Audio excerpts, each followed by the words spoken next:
Welcome, ladies and gentlemen. My name is Desi or Advin, if you know me from the social media platforms or any Discord that I may be on. This is the monthly mindset Q&A. Pretty straightforward for those who are new here. Literally ask me any question and I'll do my best to answer it and give you any tips or tricks that may help you.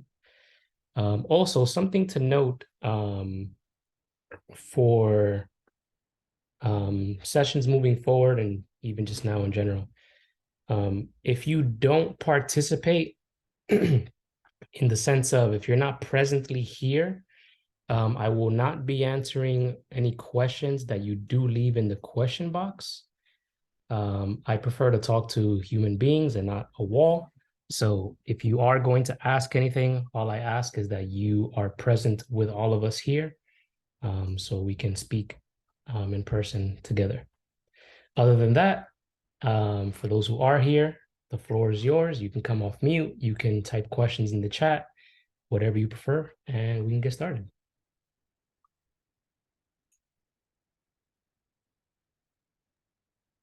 But I'm like Derek trying to let go of some old ways of trading Mhm. that worked for a while.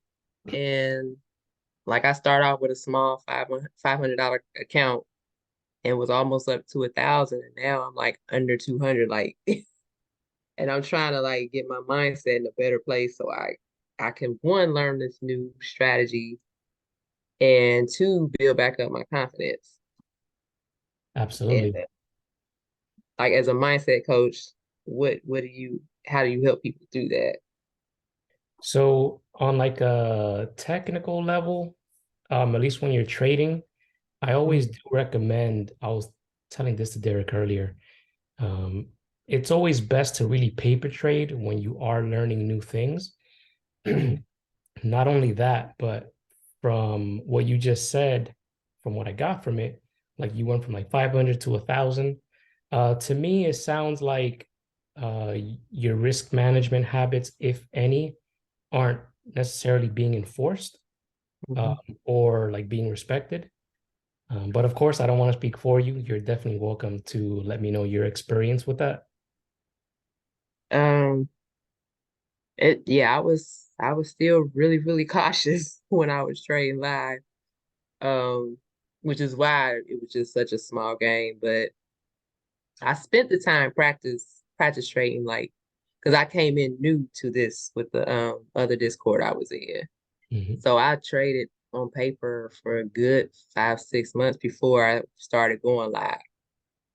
Um, And when you went live on with that account size, mm. how many contracts or position size wise, like how much money you had in the trade, more or less relative to that account size, how much were your positions? I was only doing like one or two contracts. Mm. Um, and they were usually out of the money, uh, two, three or so out the money. Then I started coming up a little higher into the money. So they were like, you know, $200, something like that, over $200 as far as the cost. But I didn't, I wasn't good at like the dumping and the scalping and all that stuff. Like that's when I would lose. Um, so yeah, I traded really cautiously. And in those moments, like when you be scalping and stuff like that, where that didn't really work too much for you, um, did you, how do I say this?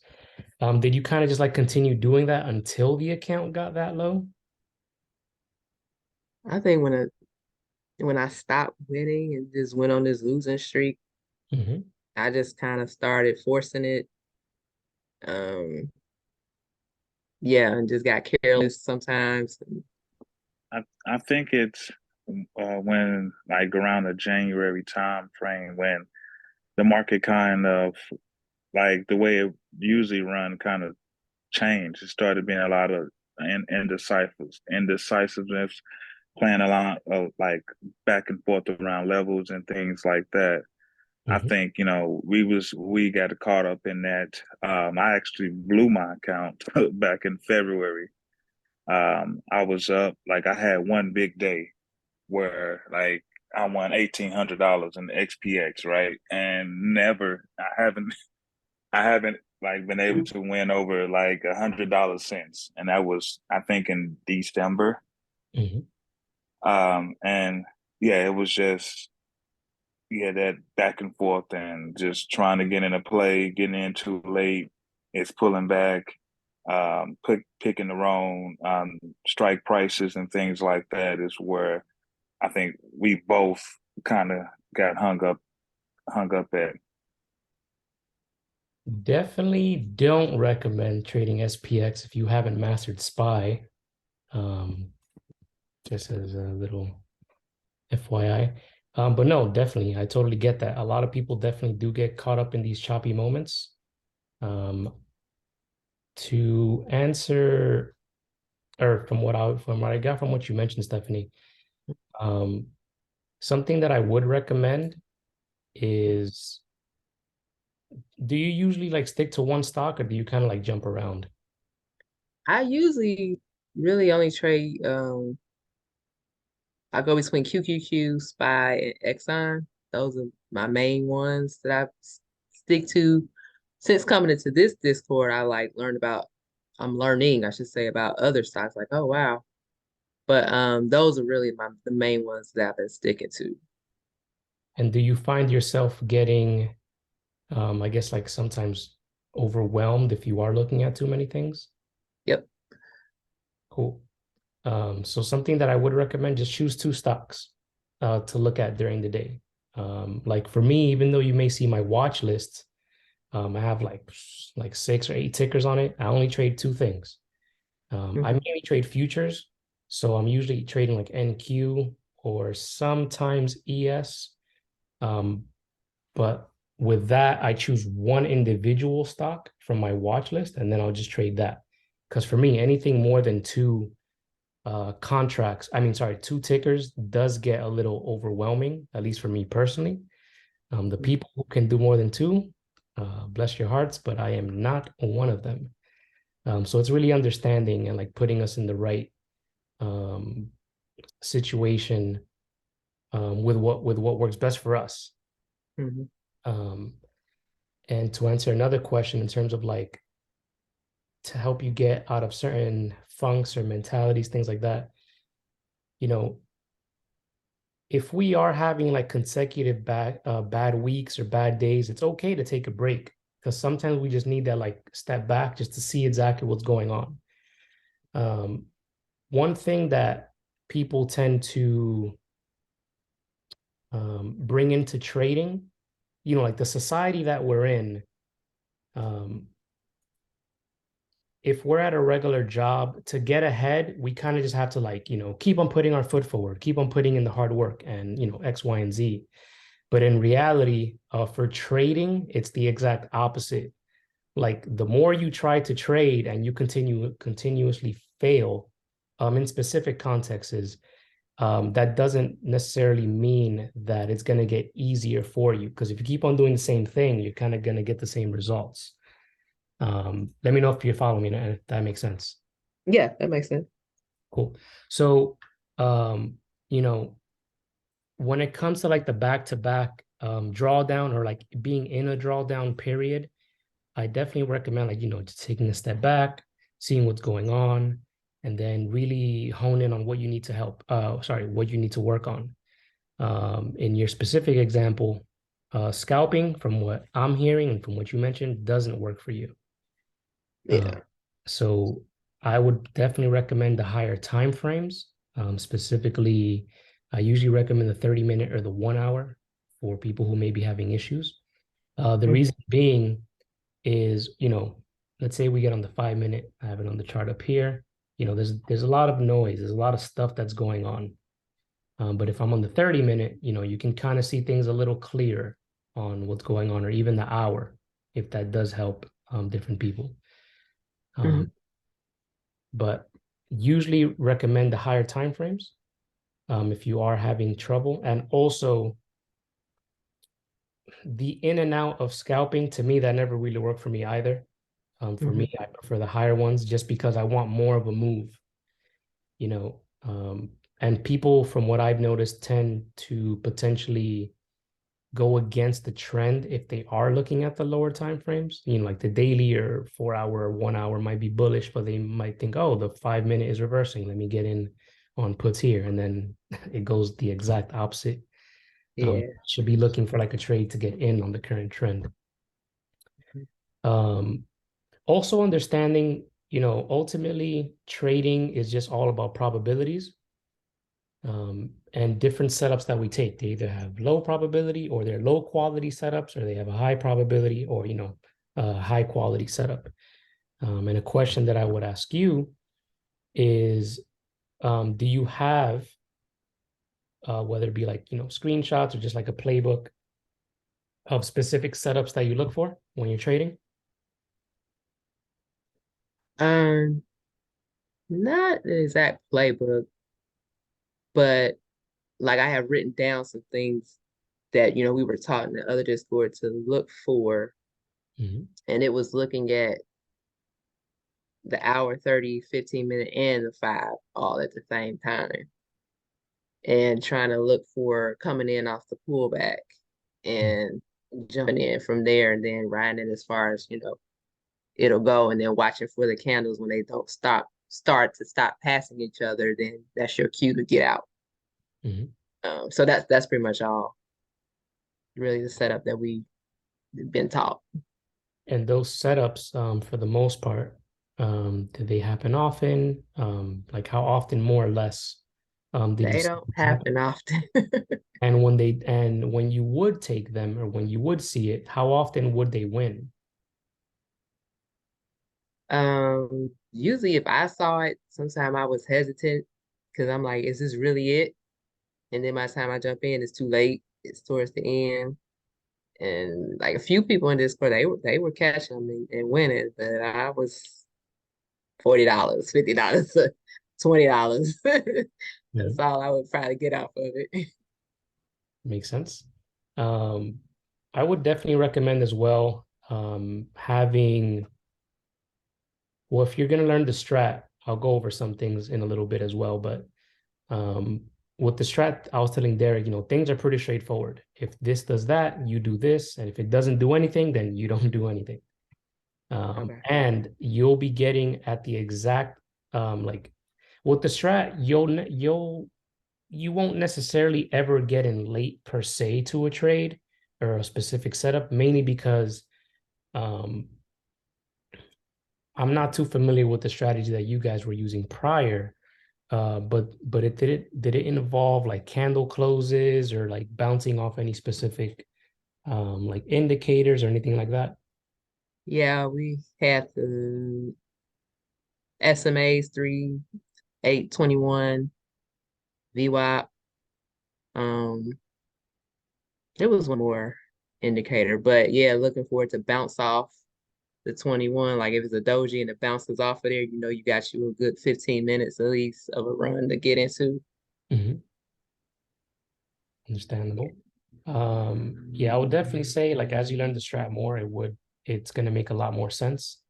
Uh, Hmm. I'll give like a quick little rundown and then I'll get some other questions. But um, something that I like, just to bring it back, I would definitely recommend. In this case, I'm not really going to speak too much about the strategy that you guys used to use or that you're currently using and switching over to, just because I'm not familiar with it and I can't necessarily give any tips or anything on that. Hmm. But just in general, what I do recommend is, at least for the next month or two, as you get familiar with the strat, just get back on paper and reset your paper trading account with um, resetting your paper trading account with whatever is the actual amount that you'll be using in your live account, just to make it as realistic as possible. If you don't already have any, definitely start writing down some rules, which I will go over later for a little bit. Um, and with the strat, when you are starting out with it, I would recommend just pick like 3 to 4 setups to look for.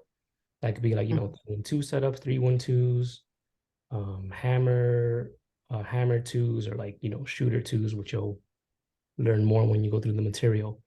But in the beginning, just keep it simple. You don't want to overwhelm yourself with too many setups because, like with the strat, there's a bunch. There's like continuations, there's reversal, Mhm. there's all that stuff. Yeah, I was saying. But just choose like 3 or 4. I think Rob Smith, the creator of the strat, he recommends like 2 or 3, just to get familiar with it. Like I said, you don't want to overwhelm yourself. And if you're going to be trading with an account size like around 500, I would recommend one contract. The reason being is, I was telling Derek this earlier. The biggest thing right now that we have to do is build up your confidence again and build up your consistency. Making money or not, that doesn't really matter right now. The biggest thing is just understanding the strategy, and really getting to the meat of it and really getting it down. And then from there, as you get more confident in yourself and getting into these trades, then you can slowly go to your live account.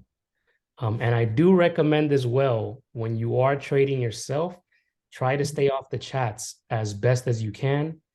Yeah. What I find happening is, let's say for the sake of the conversation, you're looking at a setup and you're like, all right, cool, I'm going to go long. I'm going to buy calls here.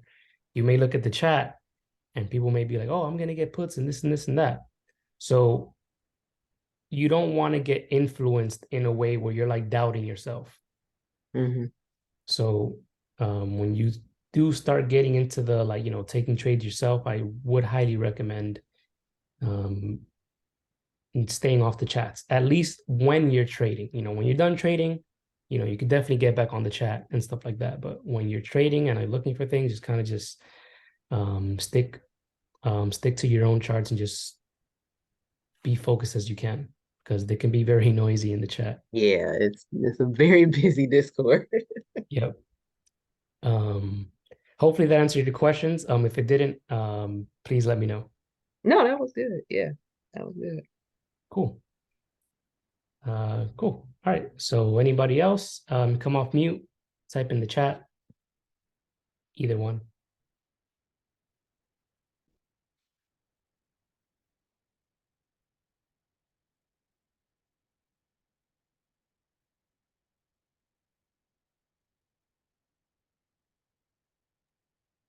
So I got a question. So what do you recommend for beginner stocks? If you want to build your patience, IWM will definitely test your patience. Um, Usually I recommend just choose one index, either SPY, QQQ, or IWM.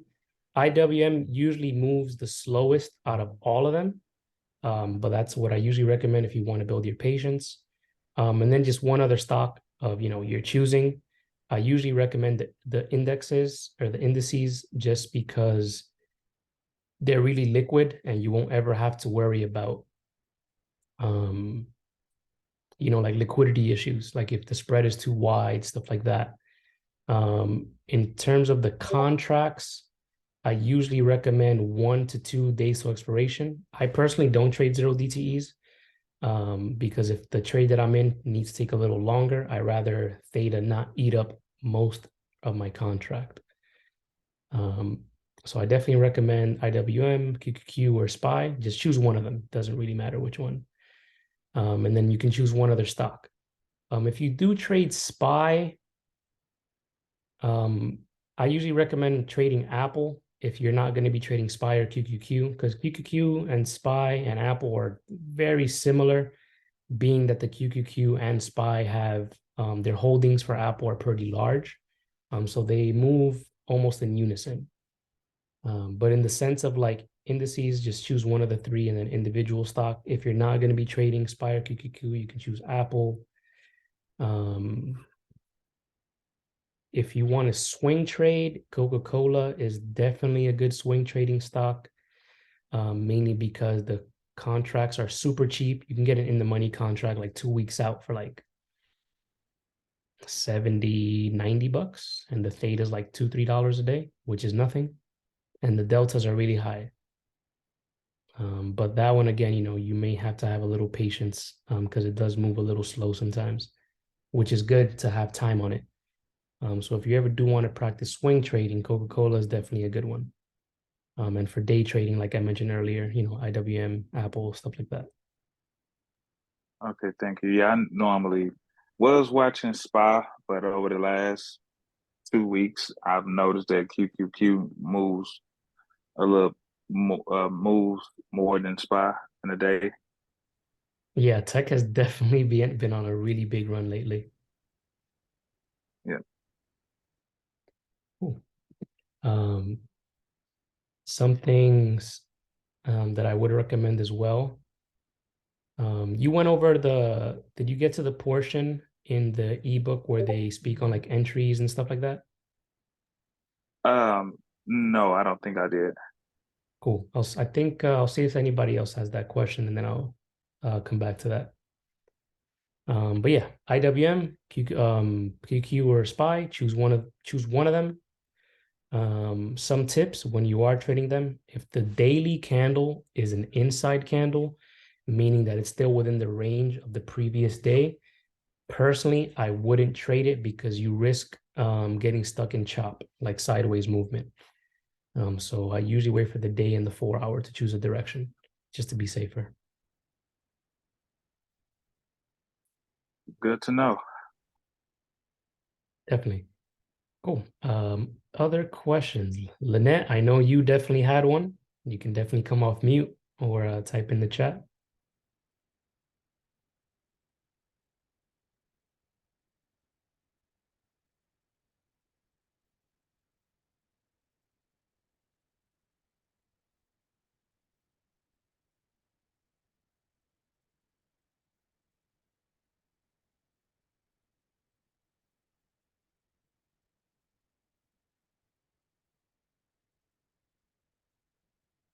Or anybody else, whatever, anything that comes up.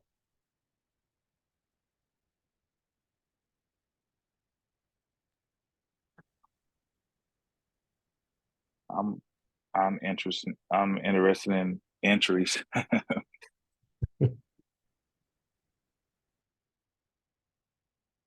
I'll go over the entries in a bit. Lynette asked, can you use Strat for Forex US 30?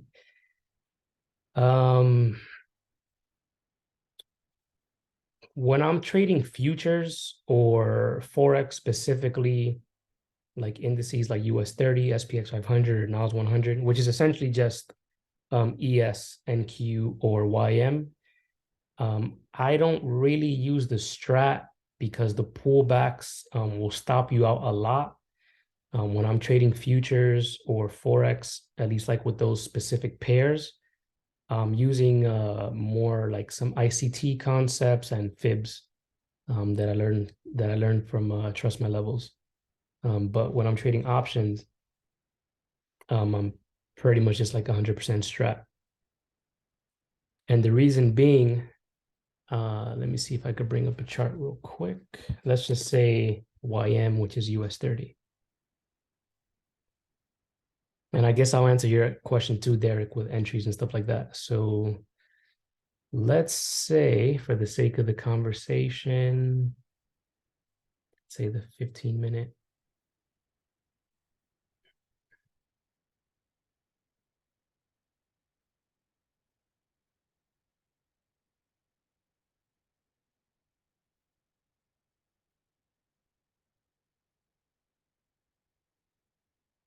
I guess I'll just use this as an example. So let's just say that, well, actually, I don't think this might be good because it's not live. Let me just actually bring up the live chart and we can see if we can see it together. And I'll just use the 1-minute chart just because we are on a time crunch here. The volume is super low. Cool. So let's just go back one candle. So in this specific strat setup, as we can see here, we are on the 5-minute chart. We have a 2-1 setup. Now with the strat, if it breaks above this inside bar, which is a 1 candle, you will go long. If it breaks below, you'll go short. For me, when I'm using a stop loss for the strat, it's usually going to be under or above the trigger candle. If it triggers a long position, I'm going to be putting my stop loss under the trigger candle, which I'll explain in a bit. So in this specific case, your entry would be as soon as the candle breaks this level. So as soon as the next candle breaks above this level, you would immediately go long. You guys can see my chart, right? Just to make sure we're on the same page. Yeah. Yes. Cool. So as soon as the next candle breaks above, you would go long. You don't wait for candle closes, none of that. Literally, as soon as it breaks, you get in there. So let's just fast forward one candle. So in this specific case here, my trade will look something like this. My targets for the long side is going to be the previous candle highs, or rather the previous highs. So my first target would be right here. Second target would be here, and then so on and so forth as we continue moving higher, or if we move higher. And then my stop loss, I would have down here. So this will be my stop. And I'll just change the color just to make it easier to follow. So my stop loss would be here. And then my targets would be here, here, so and so on and so forth. So in this specific case, this candle just hit my first target. So this will be a winning position. But before I go into that, to answer your question, Lynette, the reason why I don't use the strat for futures is mainly because, you know, if I have my stop here, let's just say, and it might not be too accurate since we are 50% of the previous day as a stop loss. Let's see. And the 50%, I would imagine you mean like on a fib level, 50%. Let me bring this up.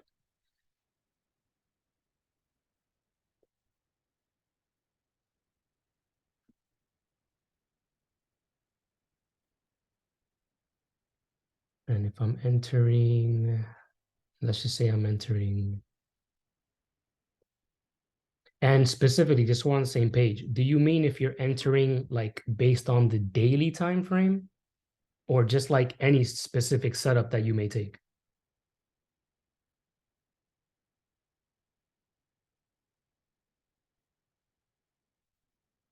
Not really. I wouldn't do that because that stop loss is too wide. For example,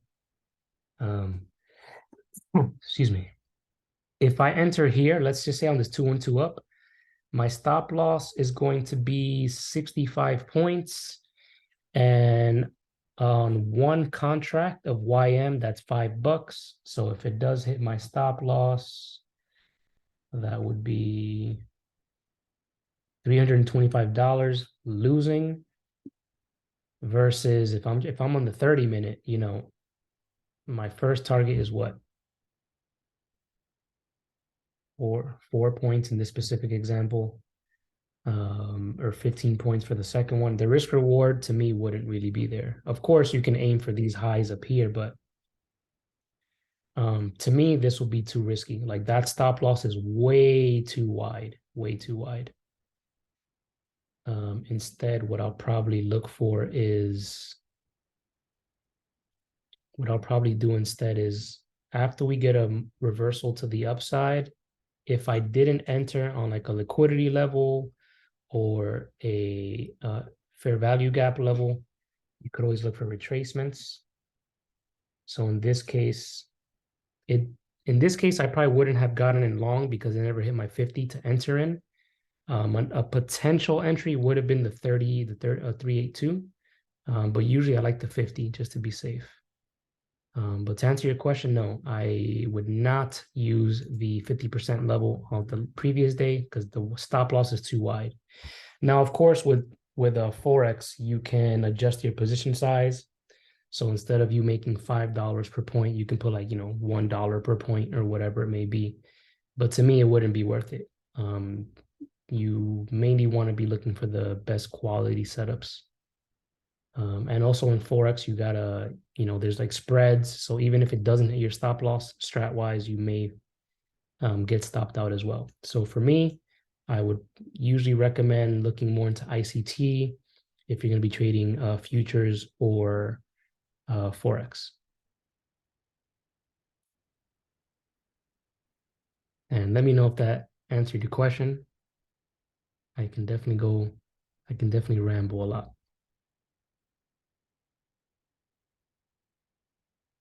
Cool. And personally, if you are going to be trading like Forex, usually I recommend just futures anyway, because there's no spread that you have to worry about. And also, when it comes to like futures, you can always trade on prop firms, so you don't have to actually use your own money. Now, of course, prop firms do have like different rules and stuff like that, but I do find it good to just do prop firms, get paid out from them, and then just use that to fund your personal account if you wanted to. And it doesn't cost that much money in the sense of starting out. You can pay like what? I think Apex has like 80% off. Right now it's like $36 for like a 25K account, something like that. Or like a $40, $50 for like a 50K account, something like that. But yeah, if you are going to trade that, I personally would just do futures because there's no spreads that you have to worry about.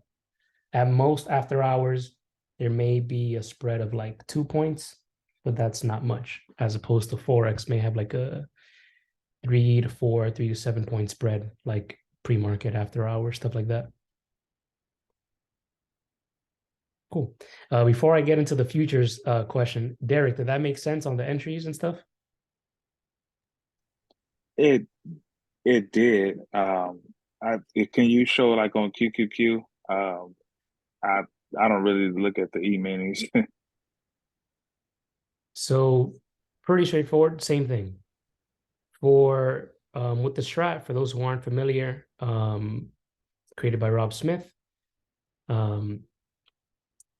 there are three types of scenarios. There's a 1 scenario, a 2, or a 3. The 1 scenario is just an inside bar, meaning that it closed within the previous range of the previous bar, meaning it didn't break the high or the low of the previous candle. A 2 candle, there's 2 versions. There's a 2 up or a 2 down. A 2 up candle breaks the previous high of the previous candle, and a 2 down candle breaks the previous low of the previous candle, as we can see here. And then a 3 candle, which we can see over here, it breaks the low and the high of the previous candle. So with the 3 different scenarios, you can combine them to come up with different setups. So in this specific case, let's just say that I'm looking at these 2 candles. We have a 2 down. We have a failed 2 down. A failed 2 down or 2 up simply means that it failed to continue lower and it closed in the opposite direction. So here, this candle broke the bottom, but instead of closing below this candle, it closed above it. And it turned green, meaning it's a failed 2 down. So we can potentially reverse, which, as you can see here, we did. So looking at this specifically, let's just assume that I don't see nothing. I don't see none of this right here. So I have the failed 2 down. We filled the gap that we had. If you do want to go on a support resistance level, there is, it's bouncing off this area here. So, and we're getting some buying pressure, as you can see through the wicks. So if I am going to take this long, what I'm going to be waiting for is a break above in that direction. And of course, like I mentioned, your entry is going to be here. Your entry is going to be as soon as it breaks above that candle, the current one. Your targets are going to be the previous candle highs. Now, in some examples, if the first candle is too like close, I personally wouldn't really consider it. a target, especially for like QQQ. I'll probably do something like at least 30 cents away, at least a third of the delta. Just personal preference. But if it's like 10, 15 cents, I wouldn't really bother. The wicks here, they're just signifying that there's buying pressure, meaning that there are buyers here bringing price back up. So more than likely, we're going to be heading back to the upside. On top of looking at continuity, you know, the hourly is outside, the 30 minute is green, the 4 hours green, and you know the higher time frames are green. So we can assume that price is probably going to reverse to the upside from what we're looking at. And if that doesn't make too much sense, I highly recommend reading the Candlestick Bible. It will definitely give you, like, it'll explain more on the anatomy of the candles and you know what the wicks mean, stuff like that. But overall, you know, if we're looking, let me go back real quick. If we're looking at QQQ on Friday, we broke to the upside on this 312 up. So we were green on the day, green on the 4 hour. The 1 hour, this was on 1 o'clock. Yeah, the 1 hour was green as well. The 1 hour reversed back to the upside. So I would assume that we're going to be moving back up at the very least. Let me know if that makes sense, if you guys are following. Yes, I am. Cool.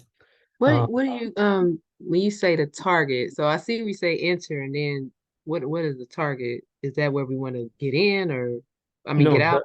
the targets are where you want to get out, or where you want to trim your position. Meaning, as soon as you enter, like, so I'm going to be buying calls as soon as this candle breaks. I'm not going to wait for a candle close, because it may already hit your target by the time it closes, and then you're going to get in really late. So with the strat, as soon as it breaks the candle, you get in immediately. Okay. I usually recommend like limit orders, so you can like buy the ask or like join the bid, either one. But I usually like buy the ask or like get in the mid price on a limit order. So in this specific case, I'm gonna be entering here. I don't know my stop loss yet, mainly because the next candle hasn't formed, but let's move fast. Let's go forward once. Cool. So in this specific case, I like to put my stop I like to be a little tighter with my stops. So if it breaks, if the candle, once it triggers, more than likely this wick would already be here for the most part. So if it does, if price does come back and hit my stop loss before it hits a target, I'm getting out of the position.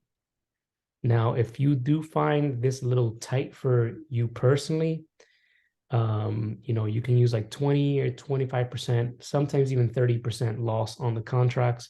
But personally, I wouldn't go more than 30% on the contracts as a loss. That's like my absolute maximum.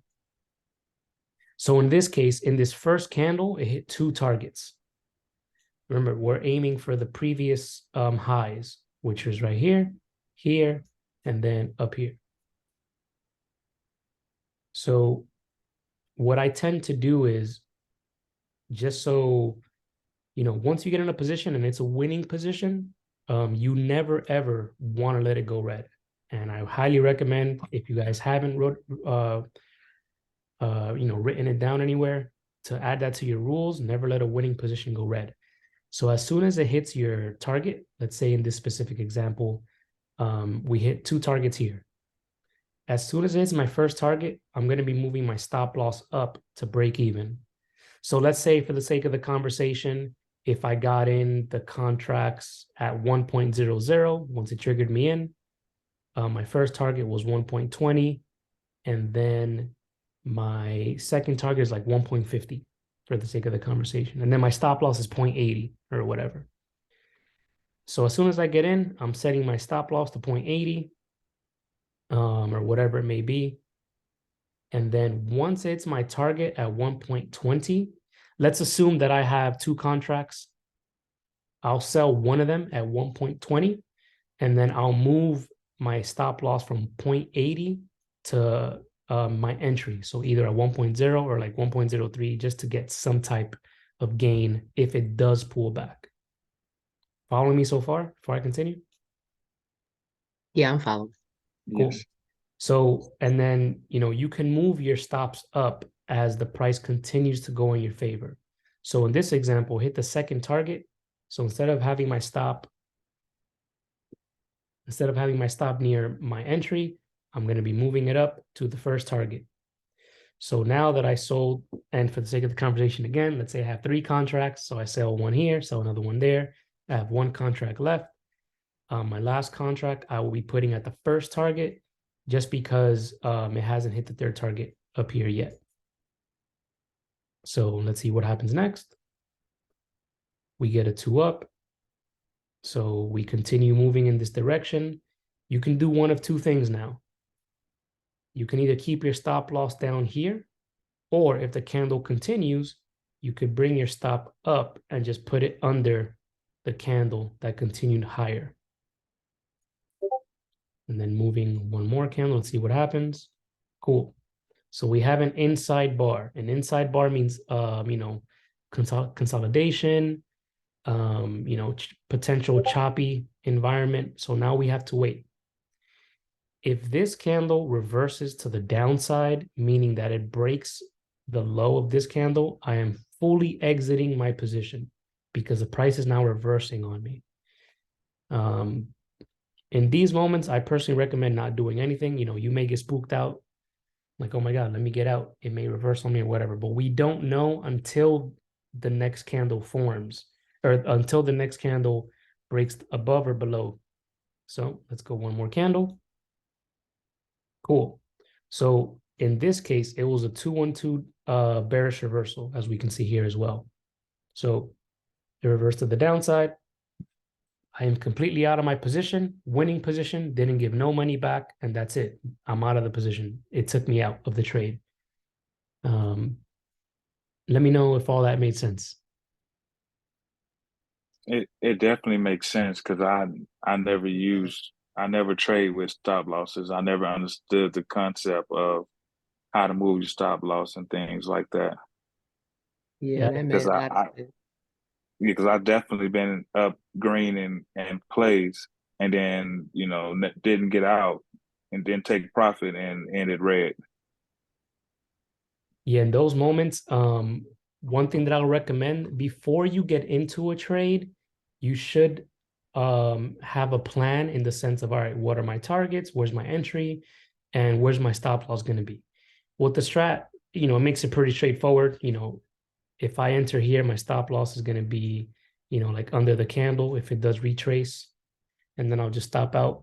If you understand how to read the, like the options chain, like the deltas and stuff like that, let's say for the sake of the conversation, just to give you guys an example, I kind of just do this in my head, like on the spot, since I've been doing it for so long. But if you use like Thinkorswim, you can use the Analyze tab, which will give you an idea of how much the contract will be worth if it does hit your targets or your stops or whatever. So just to make this make sense, I'm just gonna make up a contract. Let's just say where are we at? 350. Let's say 356. Whoops. 356 strike. It's a call per QQQ. The delta is, let's just say 0.50 to keep it simple. Theta is, let's just say 10. And the entry price is 1.00. So in this specific example, the delta being 0.50, meaning that for those who are unfamiliar, for every dollar that QQQ moves for or against me, I'm going to lose more or less $50 on the contract. So with that being said, if my entry is here and then my stop loss is, let's just say my stop loss was 50 cents, just to make this super simple. Let's just say my stop loss was all the way down here at 50 cents. So if I enter in at 1.00 up here, and let's just say my stop loss is down here at 50-cent loss, I would imagine that I'm going to lose $25 per contract because the delta is 0.50 and 50 cents is half of the dollar move, which translates to half a delta. So in this specific case, my stop loss would be 0.75 in this specific trade. And in the opposite, if the stock goes 50 cents in my direction, which is around the price of the second target, in this specific contract, I'll be making at least $25 per contract when it hits my target. Now, of course, the closer it gets to your strike price, the more the delta and gamma will increase what you make on it. So let me know if all that makes sense before I continue. It makes sense, but I don't know how to apply it because I never really got into all that. Yeah.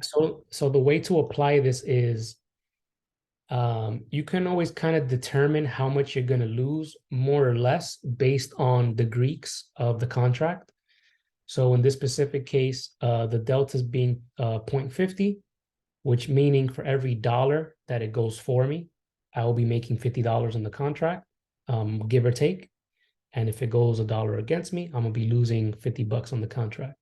So in that regard, if I'm looking at a specific trade, and let's just say the stop loss is 30 cents away from where I entered in on, then I could just look at the delta and kind of just divide it by 3 and kind of get a ballpark estimate of how much I'll lose. So, if the stop loss was 30 cents away, well, the delta, let's just change this to 60 to just make math easier. A third of this delta on the contract will be $20. So if it does go against me, I'll be losing $20 per contract. So now I have an idea in my head of how much I'm willing to lose on this trade. So if I'm only willing to lose, let's say $40, I'm only going to be using 2 contracts maximum. And if you want to lose, let's say $60 on this trade, then you can get 3 contracts because those 3, if it does go against you, you'll lose $20 per. Make sense? Still confusing? No, that makes sense. Cool. It makes sense. Perfect. And also, always use a stop loss. If you don't know how to use it, I definitely recommend just going on YouTube and inputting how to play stop loss on whatever platform it is that you're using, because those are very, very important. You always want to have a stop loss. Lynette asks, which contracts do I usually take? So personally, if I'm trading an index or indice like QQs, IWM, stuff like that, I'm usually going to choose a contract that is closest to the current stock price. Meaning, let's say in this specific example, my entry is 354. I will be choosing, since the next closest area is 355, I'll probably be choosing the 355 contract, because by the time it hits my second target, I'm going to be in the money. And granted, it is a penny away, but I want to absorb as much delta as I can in my direction. So I'm usually doing at the money or like very, very close to the money based on my target. So if my target is, let's say, like 354 or 355, I'll just choose that strike price. Or if it's like whatever strike price is closest to my targets, I'll just choose that one. Now for other stocks, I do choose like in the money contracts. For example, like if I'm going to be swing trading Coca-Cola, I usually do in the money just because they're really cheap and the delta is really high on them. Out the money, I don't really recommend, especially if you trade 0 DTE. Again, I don't trade 0 DTE. I trade 1 to 2 DTE just because on the pullbacks, that theta is going to be killer, and a lot of the value is going to be sucked out of your contracts. And the longer you're holding those contracts intraday, the more it's going to mess up the contract value. So I usually go for 1 or 2 days to expiration.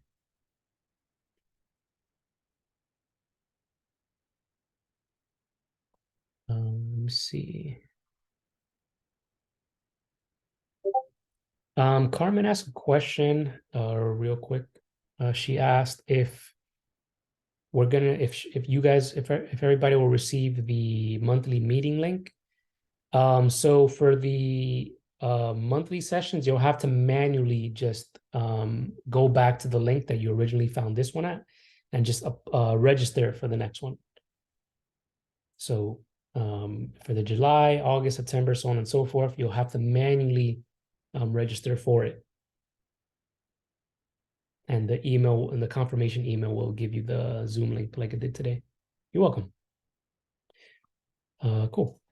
Lynette, did you have a question? I think you might have put it in the question section about like trading while you have like a 9 to 5 and stuff like that.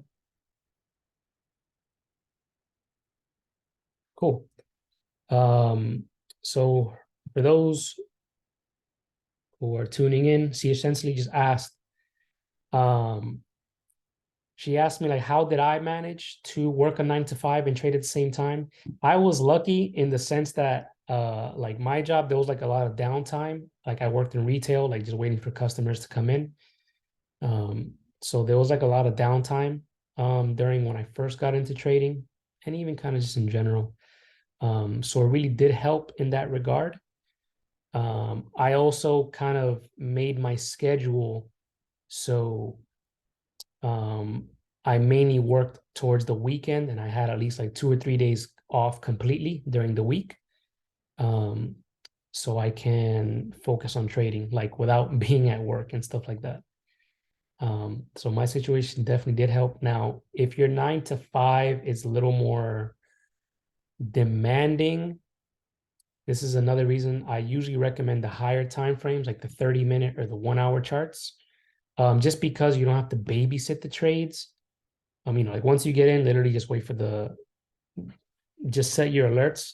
Let me go back to Trading View. If you use Trading View, just set your alerts. Like let's say if you get in on this level here, just, you can mark your levels out. And then you can, let me get off a replay. Then you can just, just right click it, add your alerts and just, just make an alert, whatever, maybe target one hit, trim or close position for profit or whatever note you want to leave yourself. That way you can just focus on your job. And then when you get your alert on your phone, whatever it may be, then you go back into it, sell it or do whatever you got to do. Just to make it easier. Another thing. Speaking of alerts on your phone, I try to get the alerts and stuff. Like I said, if I'm using TradingView and I set an alert, they never came to I never get them to my phone. Double check that your notifications are on your phone and check your notification setting because that was happening to me too. Like it would go off, but it wouldn't be going off my phone. I just had to like redo the settings. Okay. So just double check on that. See if your notifications are on or like if it's like being blocked or denied or whatever. Okay.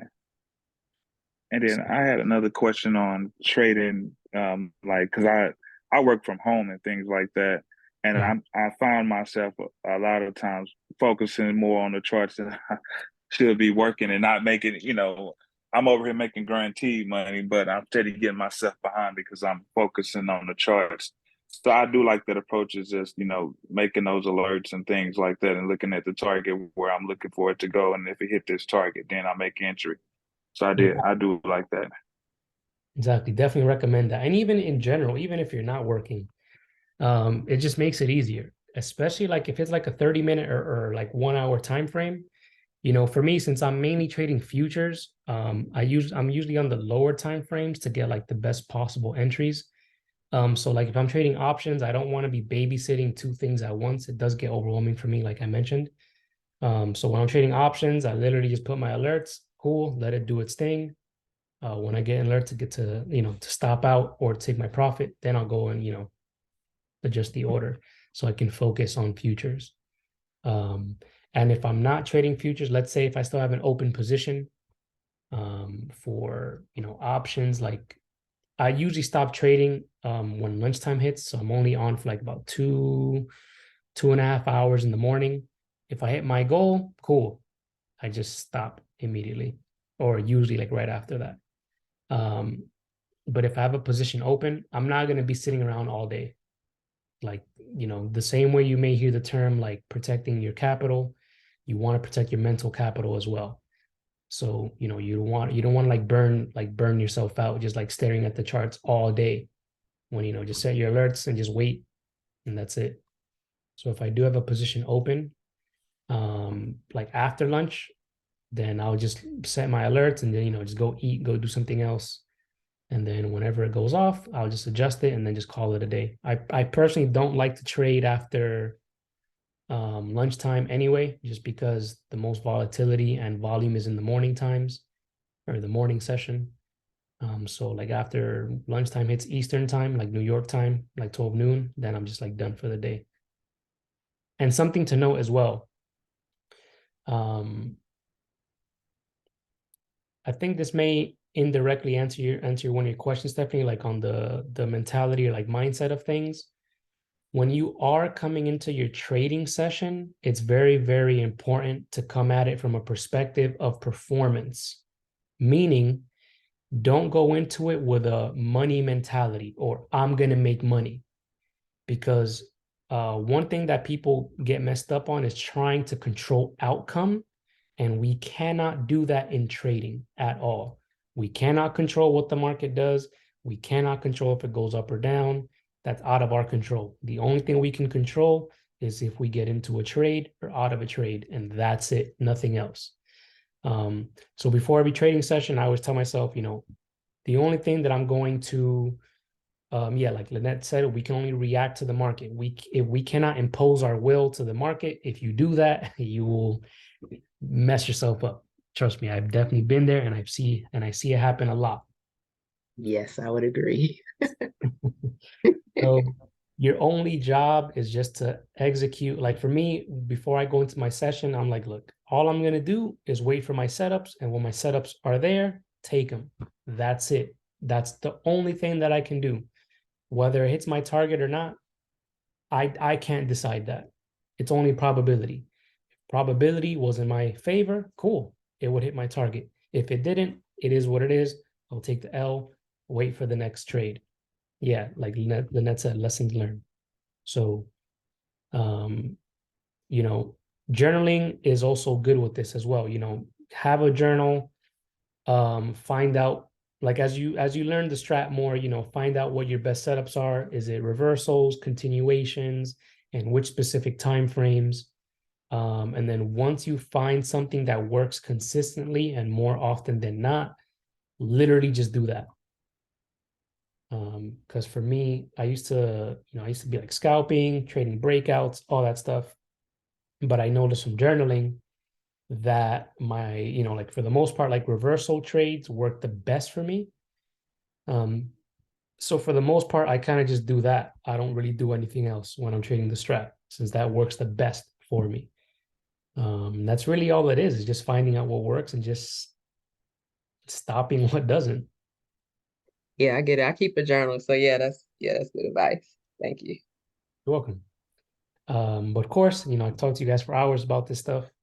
I'll take one more and then we'll end it there. I got one quick question because I started looking at a lot of the videos last week, and I just because I like start the video, stop it because I'm trying to do it as I see it on the video, set up my charts, but the numbers don't show up and the probability I Like don't under know. the screen, like I mean under the candles like this. Yeah, it like I have triangles that show up at the top, but I don't when I did the candle strat thing and the other one, the numbers still don't show up, that probability don't show up. So I was trying to find like which is the right video to find out how to correctly set up the chart and not just And be specifically for stupid. trading, Yeah. right? Mm-hmm. So this specific indicator that I have on, you mean? Yeah. Cool. So pretty much go to indicators, Look up Strat Assistant. I think I got that one. Assistant. It should be this one by Ricky's Carol or whatever. Should have like over 3,000 likes or whatever that is. When you get it, it won't really look like mine because I kind of edited a bit. You go to your settings. And yours might look something like this. It'll have like these arrows and then the bar colors. For me, I just turned the bar colors off just because I like it to be a little more uniform. The arrows up or down just are telling you if it's a 2 down or 2 up candle. I already know if it is one, so I kind of just whoops. I have that off. It'll be the 2 bar shape. So these are my settings, how I have it here. Okay. It looked like I got the wrong Strat Assistant. That might be it. I got Strat Assistant FTC Yeah, and Candle State. the different ones. This specific one, Strat Assistant, it has the candles, time continuity here. Okay. The other one, I think it may have like some other stuff, but yeah, this is the one that I use. Okay. Okay. Thank you. Of course. And if you don't know how to use TradingView, I do have a setup video on my YouTube channel that'll go over like all of the features and stuff. Okay. Derek, you were going to say something? Yeah, I was just had one question. So, like for beginners, like how often do you recommend trading through the week? You recommend only trading 2 or 3 days or every day? And then my next piece is when you looking and you don't see your setups, at what point do you like, all right, I just come back tomorrow because it's an indecisive day. So usually what I recommend for beginners is just to get as much screen time as possible. Of course, not to the point where like, you burn yourself out. But at least like an hour or 2 a day. If you are too busy at work, after work, if you do have the time, just spend like 30 minutes on the chart, just like reviewing the day and just looking at it like, oh, I might have entered there or I might have entered there, just so you can like get more screen time and just like really just see what's going on. Because the more you look at the charts, the more you'll see things. So at least if you are actively trading, at least like 2 to 3 hours. If you can't trade that day, come back after the market and just do like 30 minutes if you can. Another good thing that you can do is Thinkorswim on demand. That way you can like trade the previous days, on demo and seeing how things would have played out. And sense of like how long do I wait until like, I just call it quits for that day. I usually just wait, like I mentioned, until like lunchtime, like New York time. If none of my setups appear by that time, then I just come back tomorrow. I rather not, burn myself out, and it does get very mentally exhausting, like looking at charts for so long.